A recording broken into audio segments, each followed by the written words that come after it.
Hello, everyone, and welcome to the Ethics and Games, our monthly meeting with Sherry Jones. This month we'll be talking about Observer. So what we'll do is I'll go ahead and I will turn it back to Sherry, and we'll go ahead and discuss Observer. Okay, thank you, Chris. So this is a screenshot from Observer. It looks very trippy, but this is a very trippy game. So we're gonna go straight into discussion of this. So I think the easiest way to go about it is let's just watch a very, very quick 1-minute trailer because my screen capture is really not going to capture how strange this game is. So please go ahead and play it. Obviously, I do like the big shout out to Rutger Hauer. Yeah, right? Yay. So this, naturally our webcast, we're not going to have any sound, but this is a cyberpunk inspired game. So you will see there's a lot of robot parts. Things are not, it's a, cyberpunk with the whole high tech low life. That's the theme. So you can see that the city is pretty dirty, high tech machinery. Kind of harkens back to Blade Runner. So that's what a lot of people thought when they play this game, that it had that design aesthetics to Blade Runner. But it's a lot more violent than and I promise that I try to eliminate as much violent scenes as possible for our webcast today. I just want to give you guys a taste of how this game goes. And that's a person being neurohacked, by the way. Yeah, it's So the detective Rutger Hauer. There you go. Here's our star. That's it. That's your quick 1-minute trailer. That's from PS4. So cool. Okay, so we're going to discuss what exactly is the Observer. So please go ahead and go next. So this is a game that was released in 2017, and it's been pretty hot selling all the way through 2018. It is a first-person psychological horror indie game. Yes, it's yet another horror indie, but the idea is that because it is cyberpunk focused, that's why I kind of want to bring the game to our discussion. It's released on multiple platforms, and yes, you can play on Steam. And it has received so far, because it's a fairly new game, it received 2 awards so far for its immersive world design. So Game Informer gave it the Best Setting Award. And then at the Giant Bomb, those 2 magazines, they gave it the Best World Award as well, the runner-up to that award. Please go next. All right, so we're going to talk really quick through the plot line. So there's 3 pieces here. So the story starts. The story is actually set in 2084, but there's a history before 2084. So in 2034, a cybernetic revolution enabled body augmentation with implants via nanomachines. So that means that they're actually feeding nanomachines into the body and augmenting, changing the body's composition with machinery, with technology. So in 2047, a great plague occurred with this disease called a nanophage. So it's actually created by a software glitch that became a disease, and it transmits itself to the bodies of augmented humans via wireless network. So this is a little trippy now. It's not just disease of a biological nature, but it's a disease that actually transports through wireless network. So this is a game that will scare you. Okay, it's scary. It's a biohack game. All right. Yay. Okay. Yeah. So this weird character, which I don't get, but the disease attacked both the digital and biological body. So who knows how it works? In 2059, there's a global war, nuclear war, of course, that broke out, and the entire Europe was destroyed. So this company called Chiron Incorporated seized control and established a military-run state called the Fifth Polish Republic in Poland. And you know what's funny? The developers of this game, Asper, are Polish. Okay, so that's they kept it local. We like it. They said, why not? If the world's going to go to hell, why not our country's going to stay afloat? So that's how they fantasize, you know, what's going to happen. So yeah, it seems interesting. Like right off first bat, like it reminds me of a lot of the biopunk literature that's out there, and then also there's also a bit of Snow Crash in here with the idea of a software disease affecting the actual biological human body, right. And then you also have some Neuromancer thrown in there as well. So lots of great sci-fi references for anyone out there. So Yeah. it sounds like it's gonna be a lot of fun. Yeah, I knew that you'll totally get into it. I think our metagame book clubbers would totally get into this. So 2084. This is the actual time the game starts. Okay, so our star is Daniel Lazarski, which is played by Rutger Hauer, and he's a neural detective. And the term for these neural detective is the observer. So they work for the police department, Krakow Police Department. So if you see KPD, that refers to that police department. And his job is to obtain information from people's brains for Chiron. So in case of a suspect refuse to divulge information, all he has to do is stick a tool, stick it into your brain and suck all the information out of it. Sounds a bit messy. Yes, pretty graphic when we see it. I don't have those screenshots, but it's pretty violent. Okay, and he does it to dead people and alive people. So it's scary. So in the story, in the middle of the story, he got a surprise phone call. Actually, I shouldn't say phone call, but a wireless signal, a voice from his estranged son Adam. So let's go next.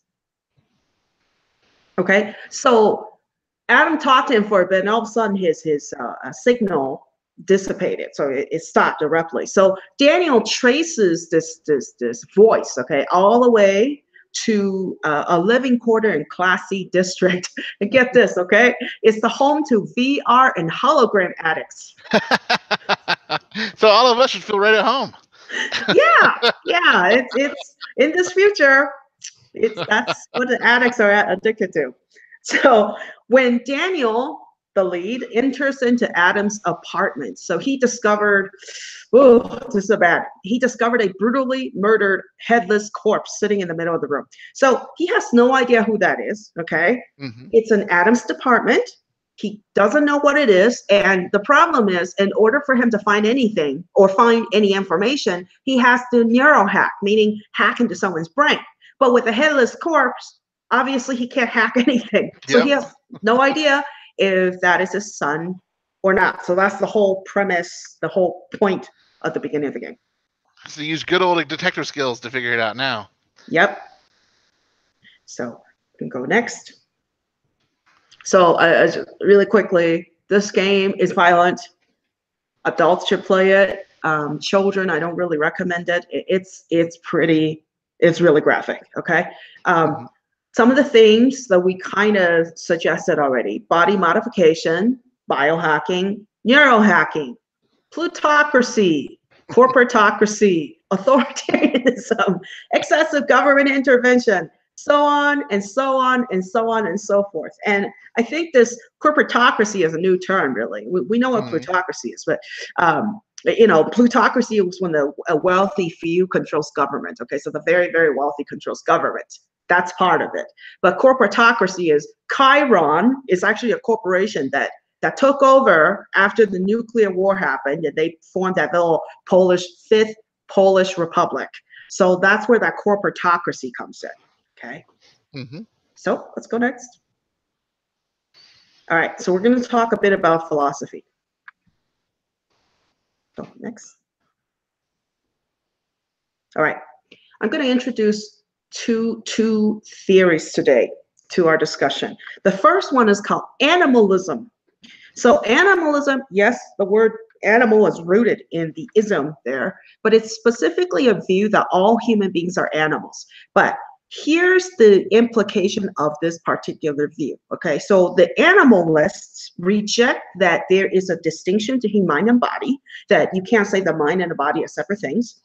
They reject that human beings are only material bodies. So that has been argued before, that the human beings are really just materials, that there is no soul. So they reject that view as well.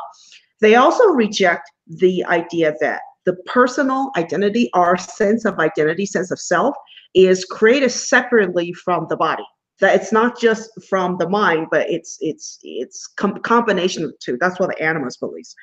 And then also that they insist on this. That a person is not separate from the human. Rather, a person is a phase or a function of the same developing human. So let's go next. Okay, so here's the second portion of this talk. I'm going to bring in philosopher David Hume to this discussion. One of his theory is called the personal identity theory, and it's considered under animalism. Okay, so animalism is a big umbrella term, and there's lots and lots of philosophers that contribute theory that might fall under that category. Okay, so Hume considers, on the big yellow there, Hume considers the identity of a person as a psychological phase that the body experiences. So he's the one that contributed to this concept. And also what he means by the idea that the body and the mind are not separate things, because the body offers sensory apparatuses. So we experience the world through our fingers, through our eyes, through our nose, sensory apparatuses. And the mind receives perceptions through those sensory apparatuses. So perceptions in his sense is more as ideas, right? Ideas as conceived from the physical world. So we call those perceptions. So the personal identity phase is composed of a chain of mental events related to causality. So if you listen to the explanation here, he is pretty much one of the foremost scientists. Okay, the beginning of science came out of flourish from these great philosophers. We kind of covered Spinoza. We covered Spinoza in our previous session before, and I decided to bring Hume, who's also one of the great scientists, philosophers in the field. So please go next. Okay, so I kind of introduced that knowing that not everyone understood what I said, but it's just to show you that we will be applying animalism and Hume's personal identity theory to explain, to discuss the ethics of the cybernetically augmented human beings in the game Observer. Okay, so let's just go next. All right, so here's the intro. Now, I'll take this portion. Chris, I'll go ahead and start. So this is the introduction of the game. This is how it goes, okay? So it starts with, the year is 2084. So imagine that Rutger Hauer is reading this, okay? The year is 2084. If they told me what the world would become, I would not have believed them. First, there was a nanophage, the disease of transition, a digital plague that swept across the land, killing thousands upon thousands of augmented souls, a heavy cost for meddling with our minds and bodies. Then came the war, the big one, the great dissemination. The West killed the East killed the West. There were no winners except for Chiron. The corporation seized power and forged the Fifth Polish Republic, a crooked empire of blood and ash. There was no one left to oppose them. But still, we endure. The rich gets richer and the poor rot away in their hovels, desperately looking for ways to escape reality. I am what they fear, a corporate tool of oppression. A despised leech that creeps into your dreams and feeds off your fears. If you don't remember, if you won't remember, that's when they call me, to access you, to gather evidence, to dredge up whatever's hiding in the darkest corners of your mind. My name is Daniel Lazarski. I am an observer. This is actually the cool intro that starts the game, okay? So we can go next. All right, so Chris, I'm gonna give it to you for this section. All right. Larsky, you there? Come in, Larsky. Or Lazarski, sorry. And then there's a little thing, interact with objects using LMB. Lazarski, you there? Yeah, I'm here. You okay there? I've been hailing you for the past 5 minutes. I'm fine. Must have dozed off. No rest for the wicked. How's the Dream Eater treating you? Well, I'm not a vegetable yet. Could have fooled me. Hardy har. Some great dialogue there. I'm serious, Dan. Your signal's all over the place. Have you taken your meds? Get an option. Don't worry about it. So it could have chose not yet. Sure, don't worry about it. I will in a moment. Do it now. I need you in good shape. It says press to check your status and use synchronize. Synchrozine, I should say. That looks like it comes up in a little case log. I like how it has a distortion there in the middle of it. Yeah. There you go. Looking better already. Yeah, wouldn't want me to mess up. Can you see the headlines? Another leech goes berserk. Don't be like that. It's just, yeah. And then you get to ask, any work for me, or I don't need a babysitter. We'll be polite and say, any work for me. This is about just checking in, or you need me downtown? Nah, just to check up. No one left. No one left for you to interrogate. Sounds pretty bad. Yeah, it's not pretty. The explosion leveled half a block. The place is still on fire. Corporate goons all over the place, securing the area. Covering the tracks, you mean? Careful what you say. This is a monitored channel. Nice. Who is this? How did you get on this frequency? Don't you recognize me? Adam? Yes, well, what's left of me, Dad? What happened? Where have you been all this time? Away from you. It's funny. I thought it would be easier to hear your voice after all these years. But it really isn't. Come on, Adam, don't start. I really thought I could pull it off, you know. I was so close to making a difference, to setting us all free. And now it can't be for nothing. Doesn't matter. Tell me where you're at. Tell me where you are. I'll come and get you. Shit, Dad. For once in your life, just listen to me. Whatever happened, I need you to remember, you're not in control. Adam, can you hear me? You still there? Adam! God damn it. Dad! Matriarch, display caller ID. Displaying now. Grabinski, that's new. Matriarch, locate source of last call. Triangulating coordinates. Location established. Tenement building, Class C, district. Jesus, Adam, the stacks. You had to hit bottom, huh? Thank you, Chris. You're an awesome reader.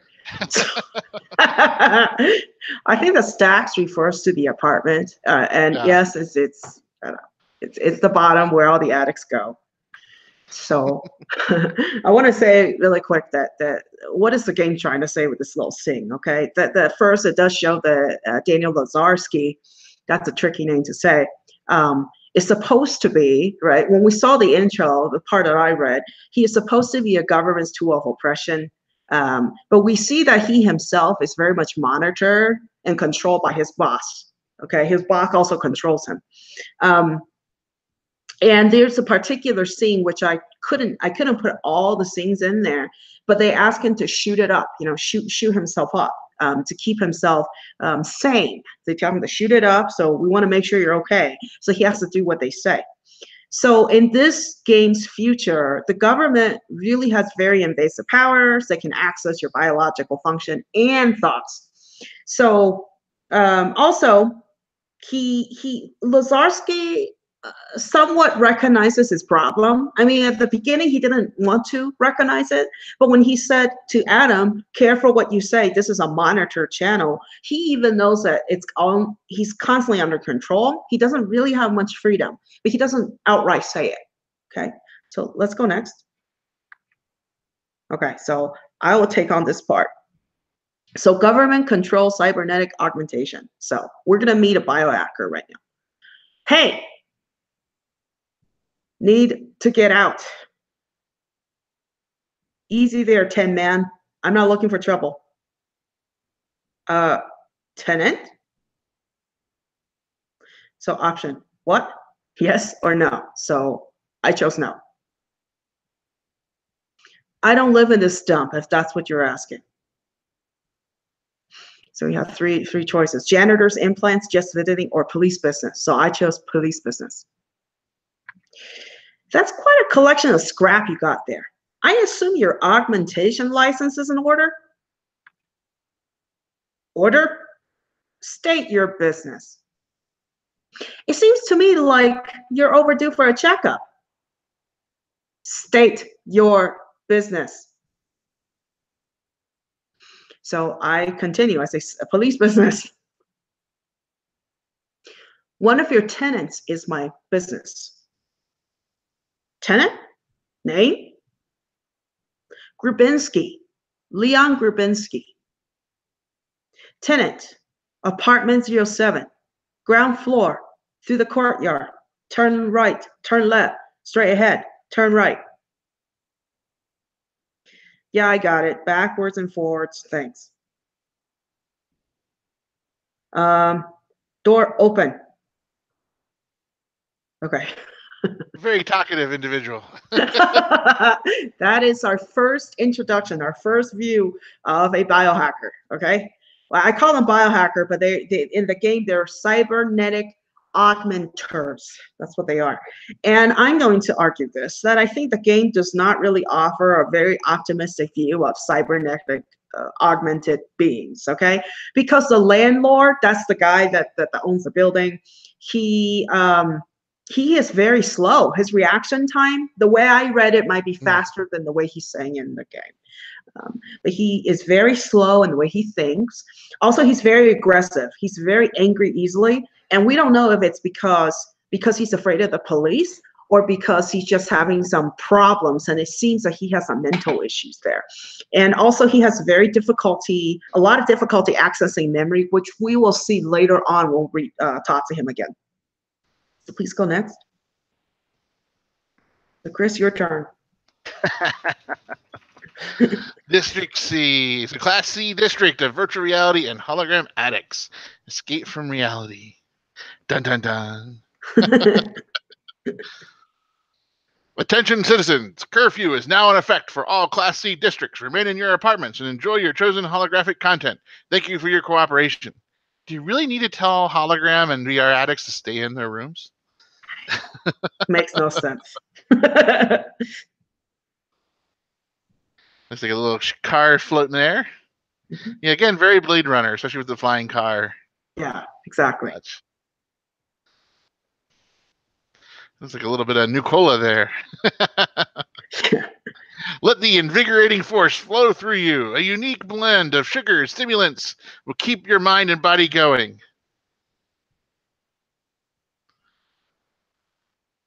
The state-of-the-art holographic experience offers, the Polymath 31A. The state-of-the-art holographic display offers virtual reality-grade immersion. The mighty processor will handle even the most complex calculations. The kinetic interface allows for maximum comfort and efficiency. Looks like a really bad Canon Rebel on top of a scuba mask. But anyway. I know. Hold limb and push the door. Tattoo gun. Macron 6 tattoo gun. Laser precision. Stellar performance. Out of this world quality. Down to earth price. Kind Toys. Attention parents. Your child can't touch a hologram. The latest series of educational kinetic toys will help improve their imagination and central nervous system. And Arcadia 9999 in 1. Once you're in, you'll never get out. This is terrifying. Exactly. I mean, this is like it's kind of some really funky design they got going on here. It looks like it came out straight out like the 80s. Like what you're saying, they took the 80s stuff and like put it in the future. Like, yep, future sucks too.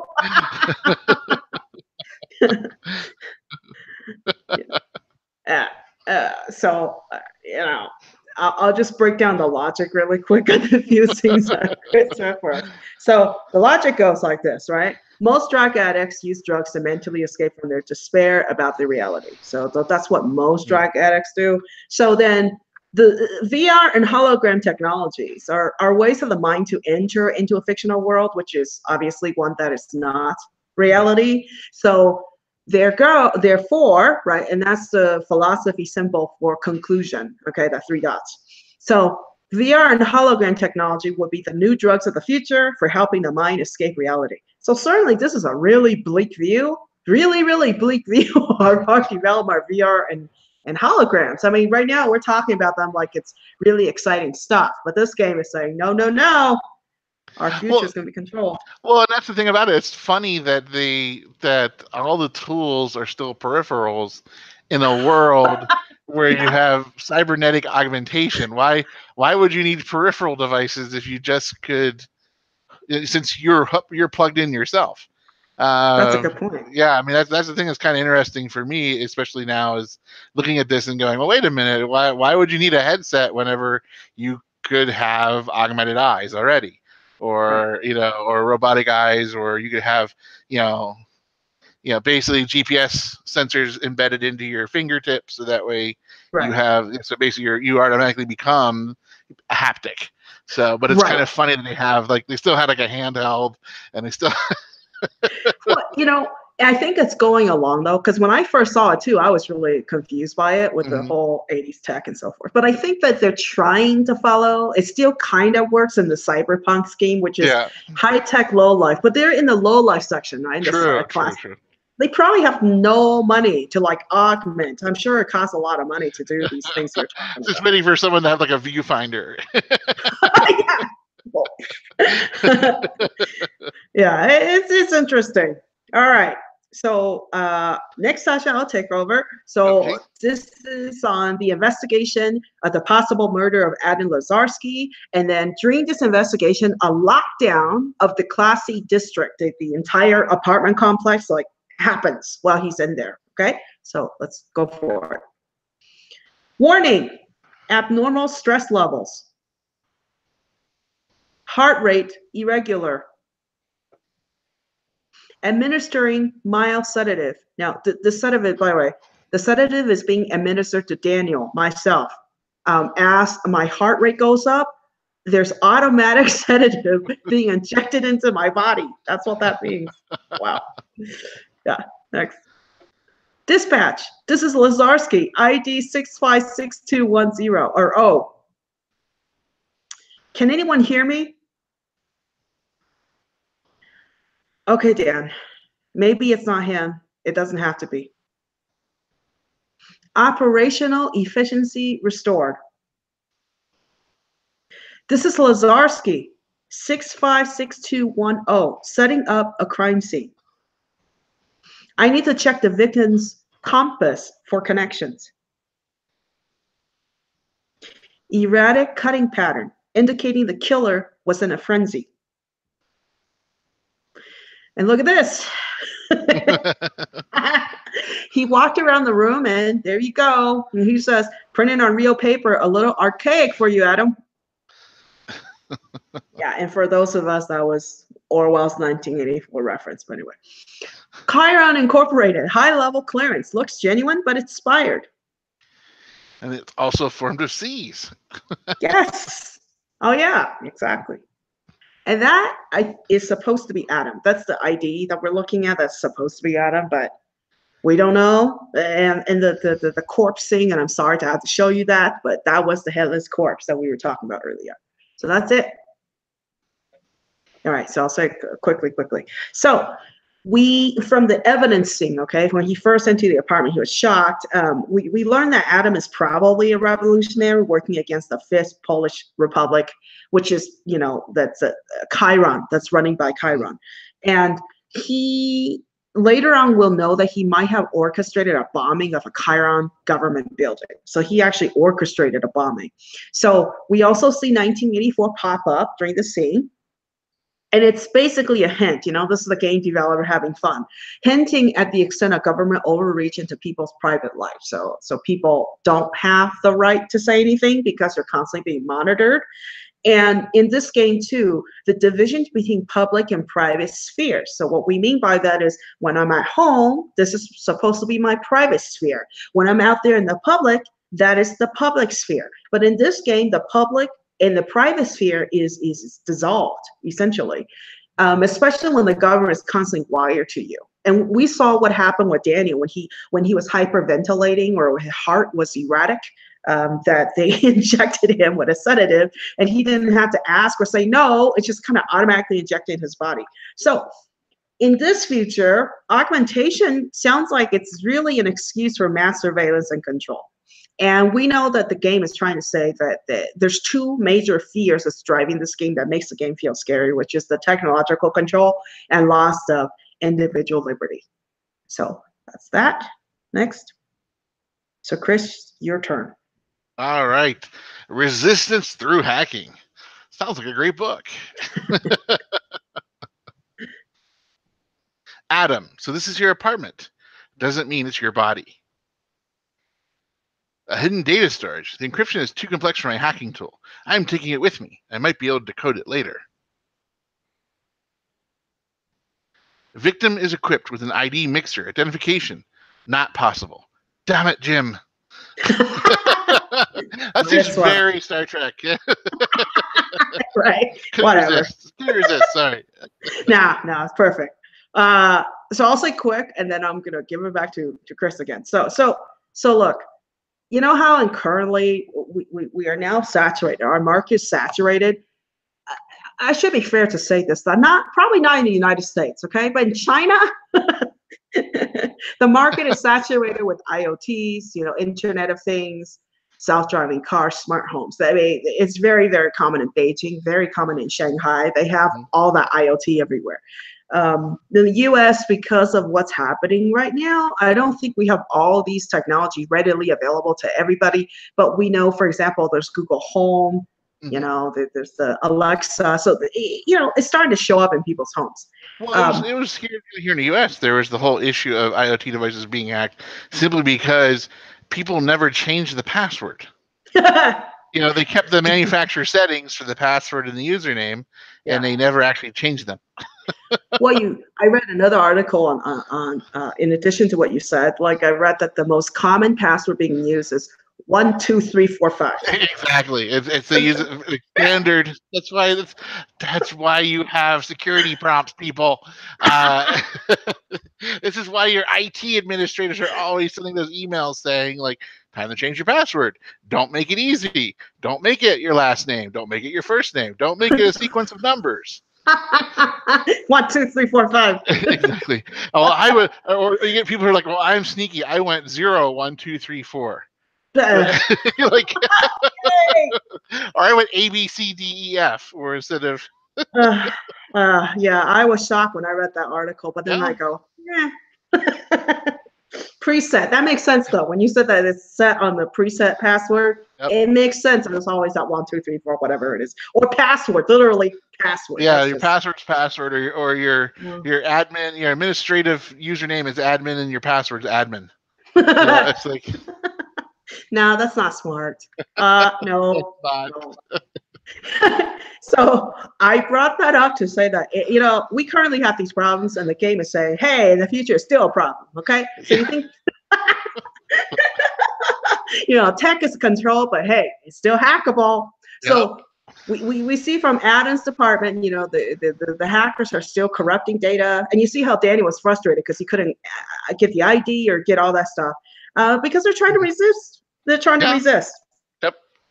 And the game, particular also, and I put this in goal too, that the game suggests that the brain and the body can be hacked. Okay, it's both the brain and the body, because there's neurohacking and there's bodily hacking.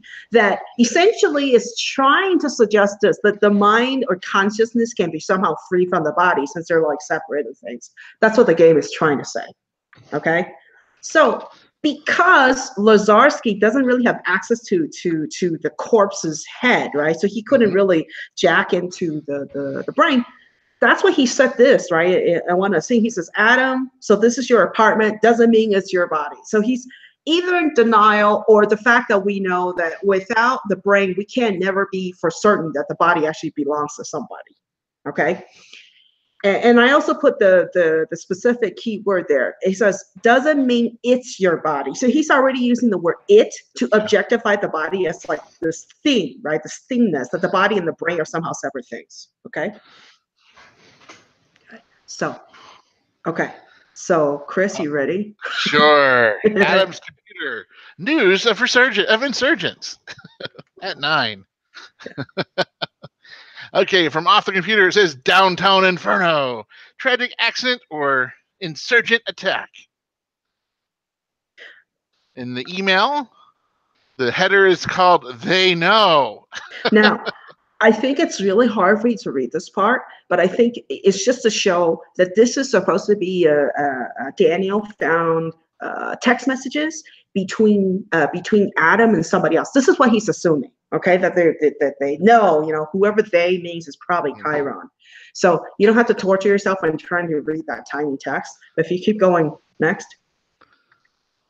Then it's like complications. Yeah, so they're not doing well. They got found out. They got no, and now there's complications. Yeah. Keep going. Yeah. And then emergency services are still on the scene after an immense explosion. So there's like more news that's set up here. Yeah. So that was what we were talking. What I was hinting at was there's a bomb that got set off. One of Chiron's government buildings, and it seems that if Adam said, "Oh, they know," it seems that they're trying to suggest that he was the one that rigged the bomb or something, that corrupted the building. Mm-hmm. Okay, keep going next. Yeah, and this is just the same, but it's just to show you the evidence that Daniel found, that he's now suspecting that his son Adam is involved in this stuff. Okay, so go next. All right, so I'm going to give it back to you again.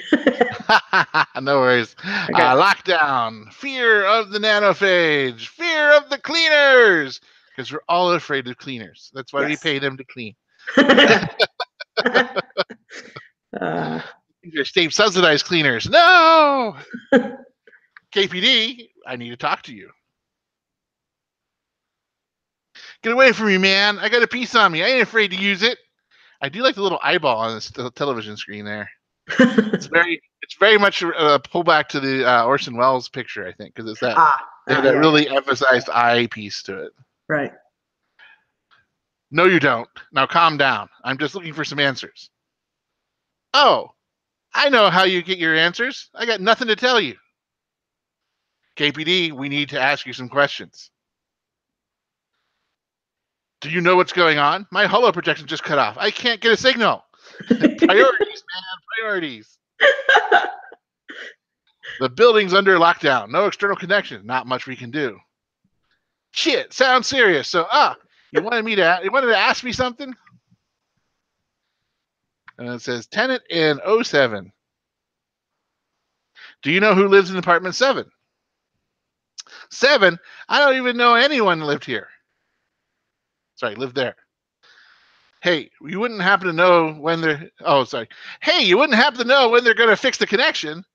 Not that it's, like, super important to me or anything. I just need to know. Just picture the person itching. Yeah. And then might take some time. I'm sure they'll fix it soon. We try to be nice. I'm sure they'll fix it soon. You just take it easy. I'm sure someone's already working on it.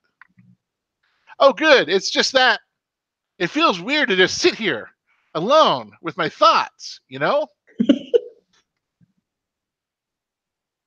Can you talk to me some more? It makes it glad to be easier. Okay, so it's like, can you tell me previous lockdown? You're wasting my time. Previous lockdowns. You've been living here long? Oh, well, it must have been at least 7 or 8 years. Ever had a lockdown before? I don't think so. I don't remember my projector going off, ever. And so, what can you tell me? Oh yeah, Gorski the Giant was fighting Killer Cromer today. You're a AMA fan? Not really. Sounds like you are. Of course, I don't know who won since my projector went out. Why are my hands shaking? You're left with the final one. You're wasting my time. Sorry, I don't have time for this. Oh, okay, I understand. It's no problem. I'll just sit here alone. God, I really started to sweat like a pig. Hang in there. What is it? What's up with the lockdown? Is it the phage? Was there an outbreak? No. Too early to tell. I'm looking into it right now. Looking into it? Are you out of your mind? We might all be affected. You don't know that. The best thing we can do is stay calm and let them come slaughter us? I won't let them take me. I won't. So we move on. Got a minute, sir? KPD. Oh, God, they're here. The cleaners are here. Awesome reading. Okay, quickly. We said nanophage. Earlier, I kind of said this. It's a disease that kind of spread through wireless net, connections, hurts the brain, hurts the body and the mind, okay? So usually, according to the narrative, a lockdown usually occurs because they're trying to capture those who have the nanophage plague. And we also learned that there's really not much one can do. Supposedly that once you get the nanophage, there's nothing you can do. And the residents are all panicking. They're freaking out because no one tells them the lockdown's happening. So it just happens while Dan Lazarski was in the building. So we learn from this little example here that the government really doesn't tell you anything. They don't examine, they don't check whether you have it or not. They just lock down, you know? And the cleaner, whatever the cleaners are, right, are basically people that pull the people with disease nanophage that capture the disease to be taken away. That's why it's kind of scary for these people. Mm-hmm. Go next. And, you know, their projectors shut off. Yeah. Scary. So I'm going to take on this nanophage plague. Okay. Janitor left the door open. Okay. So I see a computer, and on the computer display it says, "Voices from below. Don't believe their lies. The plague is still out there." Don't believe their lies. Okay. So fellow undesirables. If you're up to date with Chiron propaganda, you probably heard our so-called Minister of Health spell out another gen of corporate wisdom. For those of you who didn't, let me catch you up a speed. To all those who have given in to insurgent fear-mongering, I say again, there's absolutely no need for concern. The nanophage is no longer a threat. We have contained the glitch and thus free ourselves from the disease. Loyal citizens who support responsible augmentation have nothing to be afraid of. 3 words: bull effing shit. Let me tell you how things really are. Unless you're one of the unlucky AFs. Okay. So let's see. Yeah. Okay. So with a shiny set of knots, okay, mods, in which case you're probably not reading this. The nanophage is still very real. We've had at least 3 confirmed cases in the past year, one of which led to a small-scale outbreak. Luckily, we managed to contain it before it spread beyond control. Now, you might think 3 cases ain't nothing to get excited about. But if so, I can tell you've never been in an outbreak. For most of us cooped up in Class C district, even a single instance is one too many. Okay, so what the hell are you supposed to do? First and foremost, it's better to prevent than cure. Given the phage recovery rate, these words should be considered. Okay, fever. Pay attention to even the slightest bumps in body temperature. The phage start off slow, barely more noticeable than the flu. So if you're feeling a bit under the weather, get your ass to a local clinic and run a scan. Better safe than sorry. 2, implant irregularities. This is where it gets tricky. Assuming like most of us, you can't afford to run regular mod maintenance. So here's where the money comes in. You've probably gotten used to the odd jolt of your neural implant or a slight spasm in your artificial arm. However, if these start to occur at an increased rate, you need to check yourself. Number 3, erratic behavior. Every once in a while, try to look away from the projector and take a gander at your neighbors. If any of them are acting weirder than usual, babbling to themselves, walking crooked there at night, be something afoot, assuming they're not drunk or high, a bit of civic awareness won't kill you. A lack of it might. Juncture inflammation. So it keeps going a little bit. Yeah, a little bit. So that's the last part. Okay, so the skin at the base of your implant turns red and start to itch. The bad news is you might be infected. The good news is it's not a death sentence. Our clinics have performed numerous extraction surgery, and unlike the corporate cleaners, most of our patients tend to leave the operating room alive. As long as there are no 9-net punctures, so that's the nano machines, it's still not too late. If there are, you're most likely too busy hallucinating and puking blood to notice. If you spot any of these symptoms in yourself or anyone in your neighborhood, contact one of our clinics. If you don't know how to find us, ask around. We got eyes and ears all over C districts. So chances are we'll find you. Now, here's what you definitely don't want to do. I just like this public service announcement. So I don't read all this, but I just say the bold part. Don't panic. Don't be an idiot. Do not report it. Don't do it, okay? Because Chiron apparently is telling everybody that the disease is contained, and these guys are saying, no, it isn't. Okay, so please go next. Yeah, so there's more that, there's conversations here. So, a little bit here. It says, my dear Addie, by the time you read this, I will no longer be among the living. The details are not important. Just know that I went out on my own terms. I won't ask for a proper burial. God knows you don't owe me anything. And by the time the cleaners are done with the place, I doubt there will be anything left of me to bury. Next. Okay. Just know that for all my faults, I have always loved you, just like I loved your mother. When the disease took her, a part of me died that day. Simple displays of affection because a foreign concept, painful reminder, of what I have lost. It does not justify what I put you through, but it's the truth. Thanks, McAfee. Very timely, though. It's like, hey, we're being hacked, right? Exactly. It's like it's trying to corporate scanner, trying to clean the viruses out of my computer. Yeah.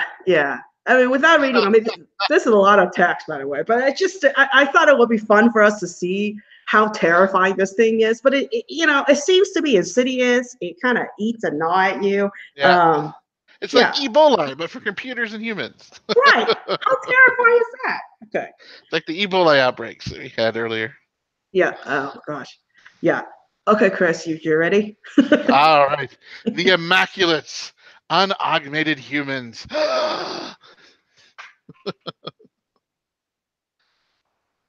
Dan Lazarski, KPD, routine questioning. Daddy, who is it? Can you make the door open? When can we go out, Daddy? Shh, go to your room, kids. Go play Runaway Galaxy. Let me talk to the man. Hello, officer. I am Thaddeus Karski, head of the family. How can I help you? Then he has family suspicious activity. Listen, have you seen anything questionable going on around here? Apart from the usual, you mean? The usual? Well, this place isn't exactly a beacon of morality. Still, we mustn't judge. Most people mean well. They're just misguided. And he'll go, family? Everything all right in there? Did the lockdown spook the kids? Oh, no, we're fine. We do appreciate your concern, though. You sound very calm. You're not worried about potential outbreak? Oh, that doesn't concern us, officer. Of course. I hope it's not the case for the sake of the other tenants. What do you mean it doesn't concern you? We're all clean of corruption. My wife, myself, and the little ones. And of course, at this time, the majors they're like, scary. Clean of, oh, you're Immaculates? Children of the Immaculate Birth, yes. You've heard of us? All good things, I hope. Almost makes me want to do like the Ned Flanders voice. Yeah. They're like, no. Depends on who you're talking to. The consensus seemed to be crazy but harmless. I see. What is your own impression so far? Well, you're probably the least crazy person I've met today. Oh, well, I'm glad to hear that, I think. Well, I have to say, no mods of any kind. That's quite a statement these days. And we choose Immaculate.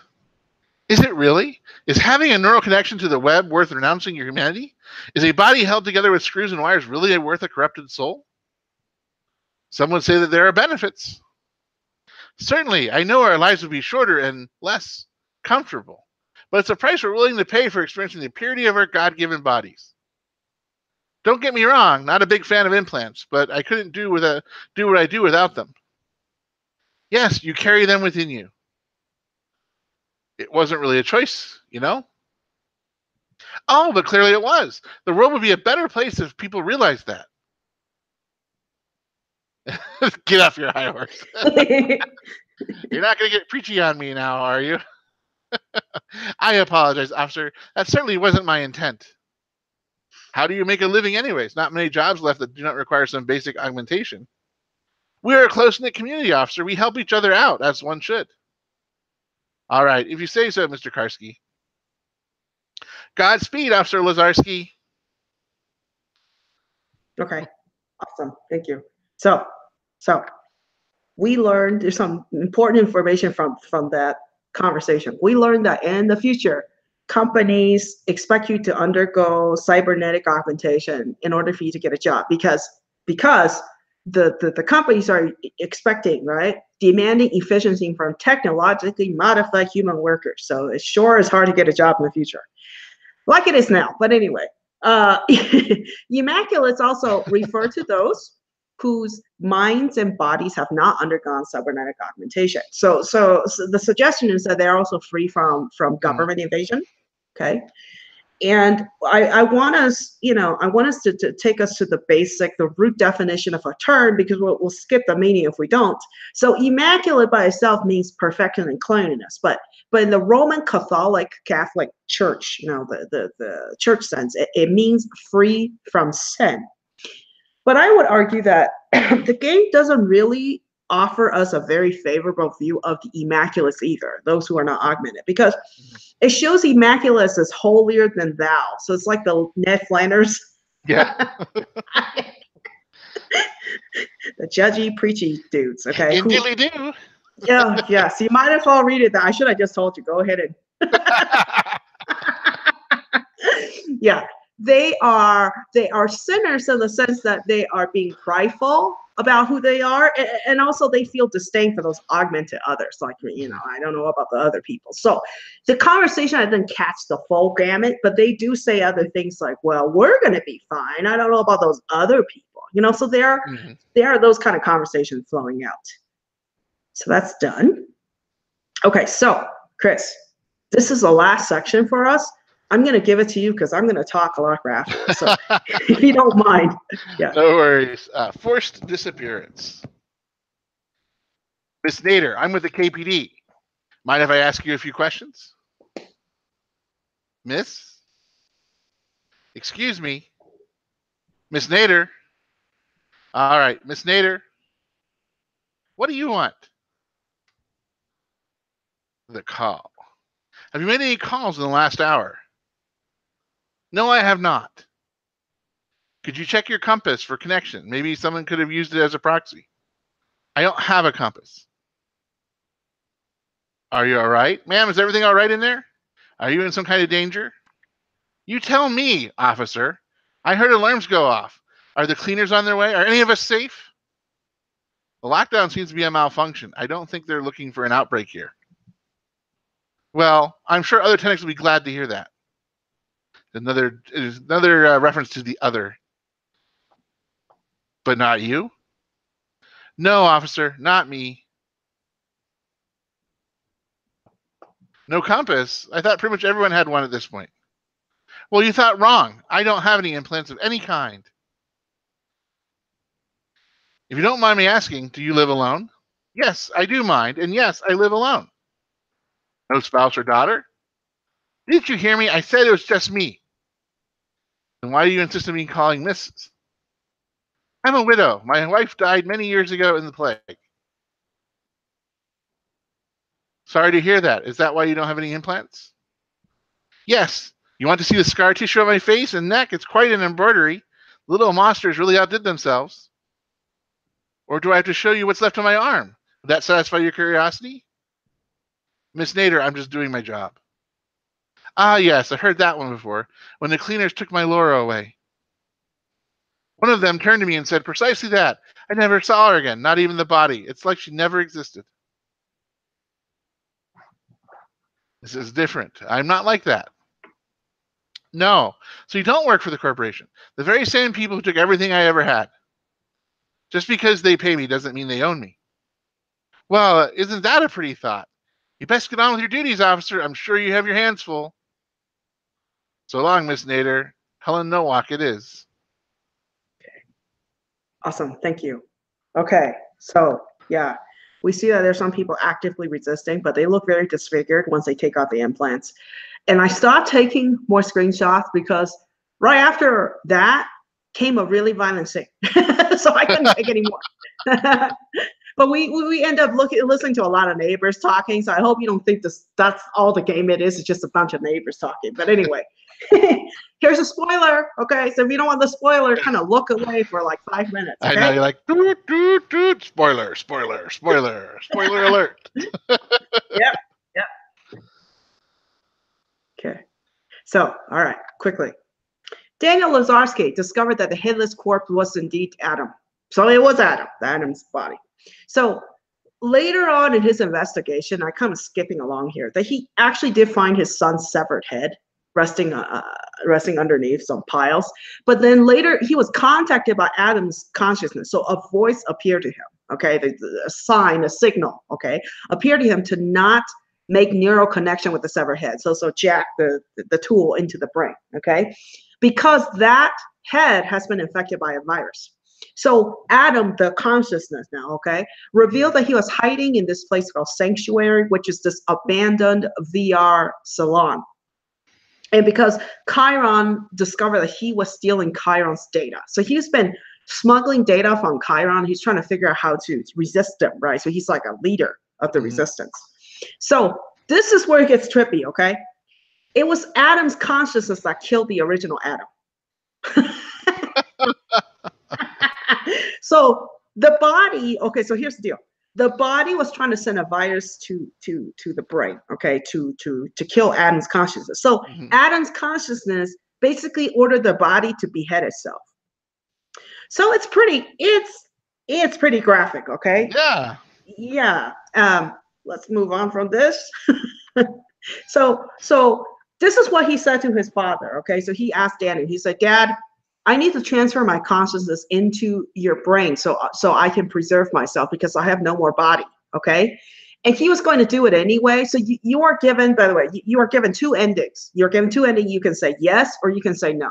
So if you resist, your son is still going to hijack you anyway, okay? So there's no going around this, okay? But before the transfer could be successful, so when Adam was trying to enter into Daniel, the KBD arrives and kills Daniel. So Daniel got killed. So the lockdown in this game is basically represent the government trying to use this as an excuse to track down criminals. So it wasn't really about the nanophage. It was actually about the way to control the citizens. So yeah, so the narrative of the nanophage, whether it's still happening or not, it's not clear, okay? Because in the game, it doesn't seem that it's happening as frequently as the narrative that we read earlier. They're using that to say as an excuse to lock down regular quarters so they can catch criminals. And basic criminals are people who resist them, resist Chiron. Okay. Yeah, so that's the scary ending. So let's move forward. It's interesting that the body can move away from the head. Well, now the body is fighting with the head, so the body is like, we're gonna give you a virus, and the head's like, no, you're not. It's yeah. When I played the game the first time, I'm like, what did I just play? That's how it makes sense. Well, it's almost like the idea of the singularity where you can upload your consciousness to an online repository. It seems like that seems to be it, is that the AI, the individual AI is overriding the actual user. And so that's kind of funny that the AI decided to. That's kind of how I interpret it as, like the AI decided, no, you're not going to kill me. I'm going to go get the people who want you, and they'll give me a virus to give to you. Right. And then the body's like, no. Right, exactly. This is totally that singularity line you're thinking. Exactly. Yeah. All right, so here's the philosophy part. Get ready. This is kind of difficult. I'm going to go through it really fast. There are two pieces, animalism and David Hume's personal identity theory. Okay, and it's going to rock your world a little bit after I explain how those theories work. So please go next. This is just a review of what we said earlier. And without going through all of this, remember that an animalist reject the idea that the mind and body is separate. Okay, and also this idea that a person, okay, an identity, me, myself, a person identity is somehow separated from the human, that you can actually have an identity out there without the human body. Okay, so keep that thought in mind. Now let's go next. Okay. And I bring back Hume one more time because it was 200 slides ago that we mentioned Hume. And again, remember guys, you see, he died in 1776, okay? So it's a long, long time ago, but you'll be shocked at how very, very complex the philosophers thought way back hundreds of years ago that predicts what's happening right now. And again, Hume believes that the identity of a person is a psychological phase. So that means a moment, a particular moment in your psychology that the body experiences. So there is no such thing as a single unified identity for Hume, right? That an identity, because it evolves and changes, but the body doesn't change. For him, the idea is that when your identity changes, that just means that the identity is a moment in time, it's a phase of your psychology throughout time. And also that it's essentially what exactly is a phase, right? So I explained that it's a chain of mental events related by causality. So cause and effect connect those mental events. Remember, he's recognized as one of the foremost first scientists in Western history, okay? And this is why scientists absolutely love him, because he brought in all these discussions. So please go next. Okay, so in his famous book called The Treatise of Human Nature that was released in 1739, Hume tells us that the identity, so here's a very, very specific distinction. It's going to sound like I'm not saying anything that important, but I'm going to repeat this. Identity does not belong to the mind. So for him, identity doesn't come out of consciousness, okay? It doesn't work that way, but it's composed of our perception. Now, let me explain one more time. Perception is basically information that we get from observing the external world, and observing the external become an idea in our head. So he is against the idealism. Idealism is the idea that we have no way of accessing the external world, that everything is just an idea in our head. But Hume said, no. Okay, you are not recognizing that your ideas are not born directly out of your head, but because you are accessing this world through your eyes, through your nose, through your hands, you are receiving sensory information from the world. And that's how your idea comes to fruition. So those are called perception, okay? So here's a little quote, without reading the whole thing. So he says, the identity which we ascribe to the mind of man is only a fictitious one, and of a like kind with that which ascribed to vegetables and animal bodies. Okay, so I'm gonna go to the next slide to explain what he means by this. And I know it's a lot of text, I'm not gonna read it all. So he further explained that the role of the human mind. So what exactly does the human mind do? Actually does help form personal identity. But what exactly is identity? Identity, defined by Hume, is a system of different perceptions. So it's a perception. It's just a system. It's not like a thing. It's not a human. It's a bunch of perception. So he says, we may observe that the true idea of the human mind is to consider it as a system of different perceptions or different existences, which are linked together by the relation of cause and effect, and mutually produce, destroy, influence, and modify each other. So he is way ahead of his time. But the idea is that when we receive new perceptions, so we experience new things, the new information that come in our head fight, modify, destroy existing information. Okay, so that we're constantly, our personhood, our identity are constantly changing throughout time. So what does this mean? And I'll use myself as an example. I am pretty sure that my identity right now as Sherry is very, very different than when I was 18, okay? Most of my I just ascribe it to immaturity or learning and so forth. But it's not just immaturity. It's not just that I was young and I don't have a lot of experiences, but the idea is that those experiences, okay, those perceptions that I have form who I am at any given time. Therefore, for Hume, identity constantly changed throughout time. Okay, so let's go next. This heavy text, I don't want to scare scare our viewers. Now, I'm going to try to apply all that stuff I just said. Okay, Humean personal identity theory, basically a type of animalist ethics to observer. So let's go next. Okay, here's the interpretation that I'm making based on the theory I just presented. Okay, so one.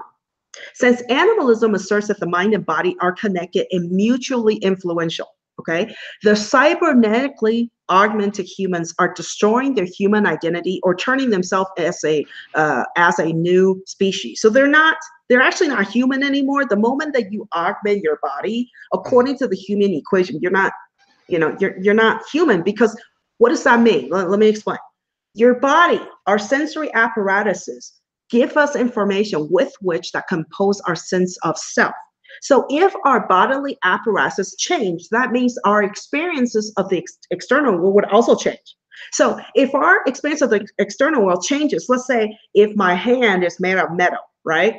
And I'm touching things, I'm not going to get the same sensations as my flesh body would experience that. So the way I interpret the world will be very, very different than how a human being would interpret that. So therefore he would say, well, you're actually destroying yourself. You're not really a human being anymore.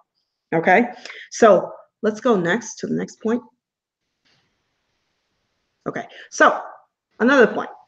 If personal identity in terms of the Humean ideology of personal identity is but a psychological phase composed of mental events that are related by cause and effect, and that mental events are perceptions formed by bodily senses, right, by our experience of the external world, then divorcing consciousness from the brain body is impossible.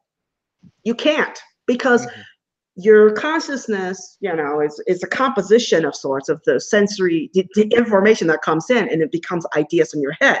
So can you separate it out? I mean, maybe you separate it out, but you're no longer considering the body that actually produced in the first place. So in this equation, if you upload a consciousness to a wireless network, that just means you capture a moment, a phase of your identity that's uploaded to the network. Okay, but your totality of your being is not there. Yeah, that really, like I said, there's actually a show out there, and it's based off of a series which is called Altered Carbon. And the phase from that is that the wealthy elites are able to upload their consciousness, and they have every 24 hours they back up. So they remember everything that happened in that 24-hour period. If they die or anything like that during the 24-hour period, they get a new body, and their old consciousness, their backup consciousness, is loaded in there, so they don't remember what they did the last 24 hours. Right. Exactly. So it's like they're storing a versioning of themselves, and they back up that version every 24 hours. Right. This is why I know and I'll say this at the side for everyone to hear this. I just presented at a conference, okay? And one of the people that sat in the conference accused me of bringing lowbrow entertainment into philosophy education. But I know. Here's the thing I appreciate about science fiction. Now, philosophy, notice, guys, I'm telling you, this stuff's been around for hundreds and hundreds of years. This is nothing new for people who study philosophy. But I very much appreciate science fiction, and especially games like this, that's trying to translate, at least, or interpret these theories and say, well, what would the world look like if this actually did happen? Okay? Some of the hypothetical scenarios are ridiculous, and I don't agree with that's how it's going to happen. But I appreciate, especially since, Chris, you're telling me there's a show specifically talking about this, and this is how you understood it. Why not? Right? Not everyone wants to read the thick philosophy books, but I appreciate the dissemination of information, however that's disseminated. Okay? Exactly. I mean, that's what we're doing as educators. It's about disseminating the information. That's right, Chris. And I appreciate when you explain business concept to me using wow. I never thought, oh dear Lord, it's so lowbrow, I can't understand the business. I don't think that way. I appreciate no matter what. I appreciate that. So there's two more things I'm going to say. So a little more. I'm almost done. So for Hume, I'm just going to remind us the quote earlier. Okay, so one more time. Identity is a system of different perceptions or different existences linked together by cause and effect, right? So therefore, okay, Adam's consciousness that's uploaded to a wireless network is but an illusion of Adam created by perception. So it's kind of repeating the similar idea there. And since personal identity is but a mere phase or product of the mind and body, right? The identity of the original Adam that produced the mind and body is gone. So it's kind of like the story that you're telling me. You can only capture a moment. You can't contain the totality of the person, because you need the apparatus to create the perceptions. And last part. Okay. So let me bring it back. You're going, well, what does this have to do with ethics? Okay. Let me remind everybody. Ethics basically is a system of moral codes for ensuring the survival of human society. I mean, the human is the key word there. We are trying to ensure that our civilization will continue to survive. This is why we have certain moral codes, such as, the punishment for those who have killed others. Because if you just let a murderer rampage go on the street and kill whoever they want, society will break down very, very fast due to chaos. So ethics in a way of containing chaos so that society can continue to exist. Okay, so the animal ethicists would argue that since cybernetically augmenting one's body involves changing one's human nature or destroying the human part that forms society, then it would actually be unethical to engage in body augmentation. For them, they would say, well, if we're trying to preserve human society and you're actively changing your body parts, you're actually no longer a human. So that goes against kind of the ethical mission, right? So that's what they would think initially. But here's what I'm seeing as a trend, right? There's a specific philosophy, it doesn't call cybernetic philosophy. So there's people who are actively trying to develop ethics for even non-animals to say, if ethics originally, as we started, is for human beings, right? But it's starting, we can't stop human biohacking. There's other things happening, and we very soon can develop all kinds of weird animals in the lab, right? Those are the things that are concerning to us. So how do we form ethics to contain all those issues? So, I mean, there's also, for example, cybernetic robotic ethics too, that they're trying to develop that. But so far the conversation I've been hearing, right? Because it wouldn't make sense to build an ethics for the benefit of the robots. That wouldn't make sense. The ethics right now that we create are to benefit us, right? So most of the conversations about how to utilize a robot in such a way that's most beneficial for us and not cause harm to society. So now that I string all the months and months and months of discussions that we have so far, I'm stringing all this together so you understand that the why ethics is important is because if we don't think about ethics, we will all die. So that's why. Yeah. Think ethics or die. Yeah. So this is why we have business ethics, how to sustain the business. That's what business ethics means. Military ethics is how to be most beneficial for the military. There's different disciplines out there that can contemplate ethics. But for my field, because I'm in philosophy, we are not necessarily applying ethics or creating ethical rules for other situations. What we are trying to figure out fundamentally is what exactly are universal moral codes, if there are any codes to be universal, and how do we make sure that human beings as a collective whole can actually survive? So that was the last slide, Chris. All right. Well, thank you, Sherry. And here is Sherry's contact information for those of you watching. And thanks again for watching, everyone. And we'll see you next time. Bye. Thank you very much.